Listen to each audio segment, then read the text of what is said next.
Hello and welcome to my channel. Today is January the 5th, 2021, and my topic is Kenosha makes no sense.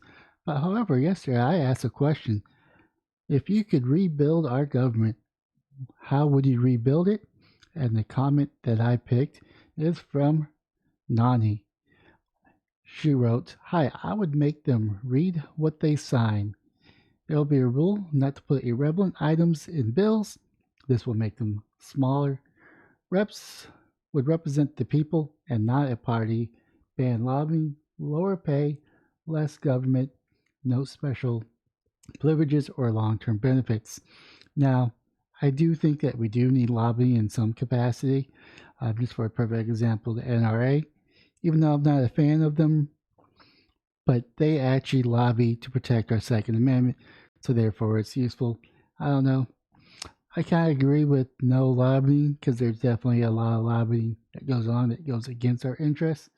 But that's just my 2 cents into that comment. However, as I'm driving home, listening to the radio, happened to be a news channel, I read or heard that Kyle Rittenhouse pleads not guilty to the crimes that he's being accused of.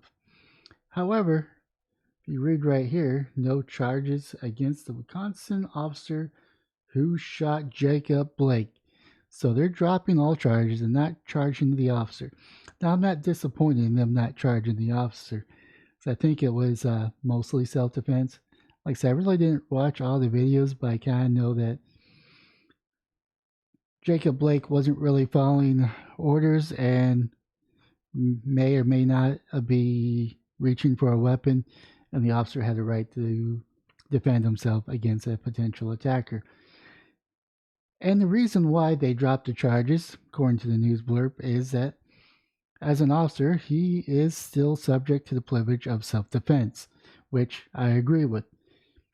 Now we get Kyle Rittenhouse in a similar situation, and they're charging him.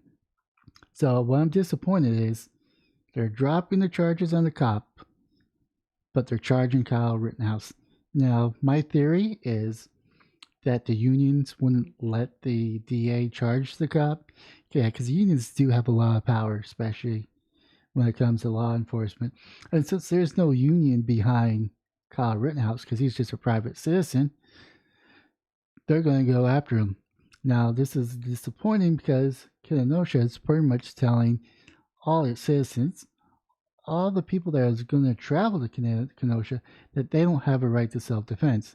Now, the argument that they're making is that he's not entitled to self-defense because he lives out of state, which is true, but he works in Kenosha, and he brought a gun and patrolled the streets, which is instigating or aggravating the situation, making it worse.